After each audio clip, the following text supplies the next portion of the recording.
నమస్తే, welcome to our channel. నేను journalist Prasad. కాశ్మీర్లో జరిగిన ఉగ్ర దాడి ప్రపంచాన్నే కుదిపేసింది. ప్రపంచ దేశాలన్నీ కూడా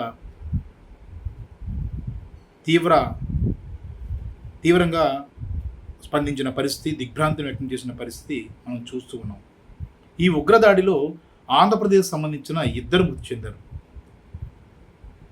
మనకి ముందస్తు సమాచారం ప్రకారం మధుసూదన్ రావు కర్ణాటకలో రియల్ ఎస్టేట్ వ్యాపారిగా చాలా మంచి పేరు సంపాదించారు. ఆయన కర్ణాటక నుంచి వెళ్ళినప్పటికీ ఆయన సొంత రాష్ట్రం ఆంధ్రప్రదేశ్, నెల్లూరు జిల్లా కావలిగా అధికారులు గుర్తించారు. తర్వాత విశాఖపట్నానికి సంబంధించిన 70 ఏళ్ల చంద్రమౌళి గారు, మాజీ స్టేట్ బ్యాంక్ ఉద్యోగి, రిటైర్డ్ ఉద్యోగి, ఆయన కూడా ఈ ఉగ్రమూకల దాడిలో తుపాకీ గుళ్లకు బలైపోయారు. ఈ మరణం మనం చూసుకుంటున్నప్పుడు కాశ్మీర్ చాలా ప్రశాంతంగా మారిపోయింది. ఇక ఆహ్లాదకర వాతావరణాన్ని ఆస్వాదించవచ్చు. ఒక పర్యాటక ప్రాంతంగా మనకున్న మంచి ప్రదేశాల్లో కాశ్మీర్ని తప్పనిసరిగా మనం చెప్పుకుంటాం. అలాంటి ప్రాంతాల్లో మనం సందర్శించవచ్చు, అక్కడి వాతావరణాన్ని ఆస్వాదించవచ్చు అని అనుకున్నప్పుడు తాజా పరిణామాలు ఒకంత భయాన్ని సృష్టిస్తున్నాయి. ఇది అక్షరాల నిజం, ఎవరైనా ఒప్పుకోవాల్సింది. ఈ పరిణామాలు మనం చూసుకుంటున్నప్పుడు ఉగ్రవాదులు పొంచి ఉన్నారు, అవకాశాన్ని కోసం చూస్తున్నారన్న భావన అయితే స్పష్టమైపోతుంది. ఈ విషయంలో కేంద్ర ప్రభుత్వం సీరియస్గానే పరిగణిస్తుంది. లోపాలు ఎక్కడున్నాయని ఒక కౌంటర్ చెక్ చేసుకోవడంతో పాటు ఎలాంటి సమాధానం ఇవ్వాలి ఉగ్రవాదులకు, పాకిస్తాన్కు అన్న దిశగా చాలా సీరియస్గానే స్పందిస్తున్నట్లుగా కనిపిస్తుంది. ఆ రకంగా అంతర్గత సమావేశాలు చాలా వేగంగా జరుగుతున్నాయి. ఈ విషయంలో అమెరికా అధ్యక్షుడు డొనాల్డ్ ట్రంప్, అలాగే రష్యా అధ్యక్షుడు పుతిన్ అందరూ కూడా ఈ దాడిని ఖండించారు. సర్వమానవ సమానత్వం, ప్రేమ అనేది ముఖ్యమని కూడా ప్రస్తావించారు. ఈ దాడులు, ప్రతీకార దాడులు, హత్యలు అనేది ఎంత మాత్రం కూడా సమంజసం కాదన్న అభిప్రాయాన్ని వ్యక్తం చేశారు. రాష్ట్రానికి సంబంధించిన ముఖ్యమంత్రి చంద్రబాబు నాయుడు గారు, అలాగే మంత్రులు, మాజీ ముఖ్యమంత్రి జగన్మోహన్ రెడ్డి, కేఏ పాల్, ఇతర పార్టీలకు సంబంధించిన చాలామంది కూడా స్పందించారు. ఇవన్నీ అసలు అభివృద్ధికి చాలా ఆటంకం కలిగించే చర్యలు. ఒకానొక పరిస్థితుల్లో కాశ్మీర్ ఇంకా సుందరంగా మారిపోయింది, ఎవరైనా వెళ్ళి సందర్శించవచ్చు అన్న పరిస్థితుల నుంచి అంత శ్రేయస్కరం కాదున్న భావన అయితే ఈ సంఘటనతో బయటపడిందని మాత్రం స్పష్టంగా చెప్పుకోవచ్చు. విశాఖపట్నం నుంచి, పాండురంగాపురం నుంచి మొత్తం 6 సభ్యులు అయితే వెళ్ళడం జరిగింది. మనకంతున్న సమాచారం ప్రకారం విశాఖ నుంచి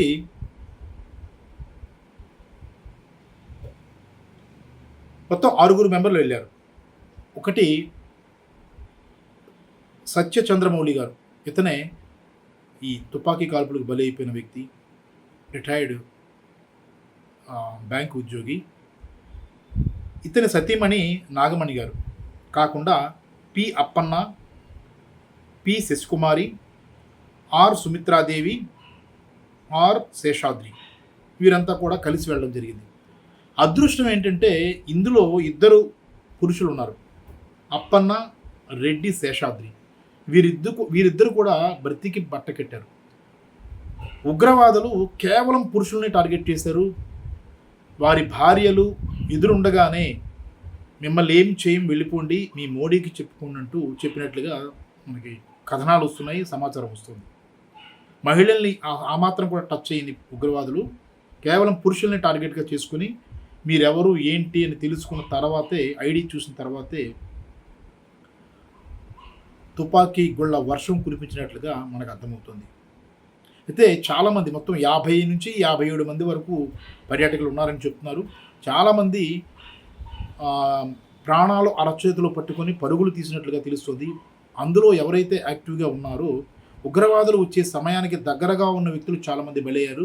పరుగులు తీస్తుండగానే ఒక్కసారిగా కాల్పులు జరగడంతో చాలామంది అక్కడికక్కడే అసూలు బాసిన పరిస్థితి ఏర్పడినట్లుగా కనిపిస్తుంది. దూరంగా ఉన్న వ్యక్తులు, ట్రెక్కింగ్కి సిద్ధమవుతున్న వ్యక్తులు ఎవరైతే ఉన్నారో వారంతా కూడా పరుగులు తీస్తూ ప్రాణాలు రక్షించుకున్నారు. అందులో విశాఖపట్నానికి సంబంధించిన రెయ్యి శేషాద్రితో పాటు అప్పన్న కూడా ఉన్నారు. ఒక్కసారిగా వీరంతా కూడా మిస్ అయ్యారన్న వార్త రావడంతో విశాఖపట్నంలో గందరగోళం నెలకొంది. చనిపోయిన ఎవరైతే చంద్రమౌళి గారు ఉన్నారో ఆయనకు సంబంధించిన బంధువు ఏసీబీ డిఎస్పి నాగేశ్వరరావు గారు మొత్తం అటు ప్రభుత్వానికి ఒక లేఖ రాయడంతో పాటు వీరి ఆచూకీ తెలియడం లేదంటూ కూడా రాష్ట్ర ప్రభుత్వానికి ఒక సమాచారం అందించారు. దాంతో ఒక్కసారిగా ఆ కుటుంబ సభ్యులు తీవ్రమైన ఆందోళన వ్యక్తమైంది. వారంతా కూడా ఏమయ్యారు, అసలు అందరూ బతికే ఉన్నారా లేదంటే ఎవరైనా చనిపోయారా, మొత్తం అంతా చనిపోయారా, ఇలాంటి ప్రచారం అయితే మొత్తంగా జరుగుతున్న నేపథ్యంలో అక్కడ ఏదైతే సంఘటన జరిగిన ప్రాంతం ఉందో ఆ ప్రాంతానికి మళ్ళీ ఫోన్ టవర్స్ పనిచేసే ప్రాంతానికి సుమారుగా కొన్ని కిలోమీటర్ల దూరం ఉండడం వల్లే సమాచారం తెలియడమే దాదాపు గంట పైగా ఆలస్యమైపోయింది. ఈ పరిస్థితుల్లో రాత్రి సమయంలో రాత్రి 10:30 తర్వాత ఎవరెవరైతే బతికి ఉన్నారన్న సమాచారం అయితే అక్కడ ప్రభుత్వం విడుదల చేసిన తర్వాత వీరంతా అంత ఊపిరి పీల్చుకున్నారు. చాలామందికి ఈ పరుగుల దీనిలో గాయాలయ్యాయి. వారందరూ కూడా స్థానిక ఆసుపత్రుల్లో చికిత్స పొందుతున్నారు. ఇలాంటి వాతావరణం చూసినప్పుడు అసలు కాశ్మీర్ ప్రయాణం అవసరమా అన్న భావన అయితే కనిపిస్తుంది. మరోవైపు కర్ణాటకకు సంబంధించిన ఆంధ్రప్రదేశ్ వ్యక్తి కావలి ప్రాంతాన్ని, నెల్లూరు జిల్లా కావలి ప్రాంతానికి సంబంధించిన మధుసూదన్ రావు ఆయన కూడా మృత్యువాత పడ్డారు. భారీ ఎదుటిగానే అతన్ని కాల్చి చంపేశారు. నన్ను కూడా కాల్చి చంపండి అన్నప్పుడు నిన్ను ఏం చేయం, నువ్వు వెళ్ళిపో ఇక్కడి నుంచి, మేము మీ భర్తనే కాలుస్తామంటూ చెప్పినట్టుగా ఆమె మాటల నుంచి వస్తున్న ఆమె చెప్తున్న దాన్ని బట్టి అర్థమవుతుంది. కాబట్టి ఒక హృదయ విదారక ఘటన, ఊహించలేని ఘటన, దారుణమైన ఘటనగానే మనం చెప్పుకోవాల్సి ఉంటుంది. ఈ మృతదేహాలు ఏవైతే ఉన్నాయో అవి ప్రత్యేక విమానాల్లో విశాఖపట్నానికి తీసుకొస్తున్నారు. ముఖ్యమంత్రి చంద్రబాబు నాయుడు స్వయంగా మృతదేహానికి నివాళులర్పించే కార్యక్రమంలో పాల్గొబోతున్నారు. మరోవైపు వివిధ పార్టీలకు సంబంధించిన నేతలంతా కూడా పార్టీ జెండాలను అవతనం చేసి సంతాపాన్ని ప్రకటిస్తున్నారు. ఈ ఉగ్రవాద చర్యను ప్రతి ఒక్కరు కూడా ఖండిస్తున్నారు. జాతీయ స్థాయిలో భారతీయ జనతా పార్టీ అనే కాదు, కాంగ్రెస్ పార్టీకి సంబంధించిన అధ్యక్షులు ఖర్గే సైతం ఖచ్చితంగా వారికి సమాధానం చెప్పాల్సిందే, వెన్నుకంజ వేయడానికి వీల్లేదు, ప్రభుత్వం ఏం చేస్తుంది, ఖచ్చితంగా తన పని చేయాల్సిందే అంటూ కూడా ఆయన కూడా పిలిపించారు. పాకిస్తాన్ ప్రేరేపిత ఉగ్రవాదులుగానే భావించాల్సి ఉంటుంది. కొన్ని వారాల క్రితమే పాకిస్తాన్కి సంబంధించిన మిలిటరీ చీఫ్ చేసిన వ్యాఖ్యలు, హిందువులు అనే భావాన్ని వ్యక్తం చేసేలా చేసిన వ్యాఖ్యల తర్వాత ఈ ఘటన జరగడాన్ని చూస్తుంటే ఖచ్చితంగా పాక్ ప్రేరేపిత కుట్ర ఉందా అన్న భావన అయితే వ్యక్తమవుతుంది. మొత్తం మీద పుల్వామా దాడి తర్వాత అతిపెద్ద ఉగ్రదాడిగా మనం చెప్పుకోవాలి. కాశ్మీర్లో 28 మంది ప్రస్తుతానికి మరణించినట్లుగా తాజా సమాచారం ఉంటుంది. ఇంకా 20 మంది తీవ్ర గాయాలతో చికిత్స పొందుతున్నారు. వారిలో అందరూ బతికి బట్టకట్టాలి, వారందరూ కూడా ప్రాణాలతో తిరిగి రావాలని మనం కోరుకుందాం. కానీ పరిస్థితి అయితే చాలా దయనీయంగా ఉందని చెప్తున్నారు. కాబట్టి విచక్షణారహితంగా ఉగ్రవాదులు ఈ దాడులు చేయడం వల్లే ఇలాంటి ఘటన చోటు చేసుకున్నట్లుగా మనకు అర్థమైపోతుంది. ఇలాంటి పరిణామాల క్రమంలో కాశ్మీర్ పరిసర ప్రాంతాల్లో జరిగే పర్యటనలు కానీ ఇవన్నీ కూడా మానుకుంటే మంచిదన్న అభిప్రాయం వ్యక్తమవుతుంది. ఇప్పటికే ఆ ప్రాంతాలన్నీ కూడా మొత్తం భద్రతా దళాలన్నీ కూడా ఖాళీ చేస్తున్నాయి. పర్యాటకులను ప్రత్యేక విమానాల్లో వారి వారి ప్రాంతాలకు వెళ్ళిపోవలసిందిగా చెప్పడం జరుగుతుంది. సుమారుగా ఆ ప్రాంతం అంతా కూడా ఇప్పుడు భద్రతా దళాలన్నీ కూడా చుట్టుముట్టిన పరిస్థితి, కూంబింగ్ నిర్వహిస్తున్నాయి.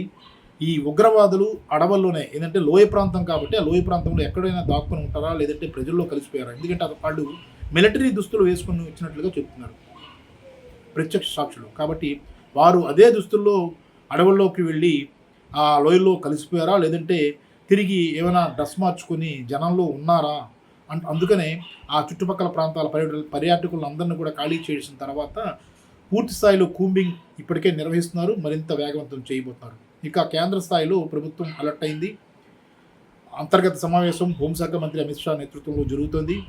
దీనిపైన ఎలాంటి చర్యలు తీసుకోవాలి, అసలు ఎలా ఈ ఉగ్రవాదులు రాగలిగారు, ఇంత భద్రతా దళాల పహార మధ్య ఏ రకంగా రాగలిగారు, ఇందులో భద్రతా దళాల ఏదైనా మోహరింపు కానీ లేదంటే ఏమైనా లోపం జరిగిందా, ఇవన్నీ అన్ని కోణాల్లో చూస్తారు. ఎందుకంటే అంత ఈజీగా ఉగ్రవాదులు ఏదైతే అంటే వీళ్ళు వస్తున్నట్లుగా పర్యాటకులు ఒక రెక్కేవని నిర్వహించిన తర్వాత పర్యాటకులకు మరో స్విట్జర్లాండ్గా పిలుచుకునే ఈ బెహ్రూన్ లాంటి ఆ ప్రాంతానికి ఏమైనా వీళ్ళు తరచూ వస్తున్నారన్న సంగతి తెలుసుకున్న తర్వాతే ఒక రెక్కీ నిర్వహించి ఒక ప్లాన్డ్‌గా ఉగ్రవాదులు అక్కడ మాటు వేసినట్లుగానే భావించాల్సి వస్తుంది. కాబట్టి ఆ రకంగా ఇంటెలిజెన్స్ నివేదికలు, కేంద్ర ఆహ్, భద్రతా దళాలు ఇవన్నీ కూడా సీరియస్‌గా చర్చించిన తర్వాత ఒక ఆంతరిక సమావేశంలో ఏం చేయాలి, ఏ దిశగా ముందుకెళ్లాలన్న విషయం మీద కేంద్ర ప్రభుత్వం కీలక నిర్ణయం తీసుకునే అవకాశం ఉంది.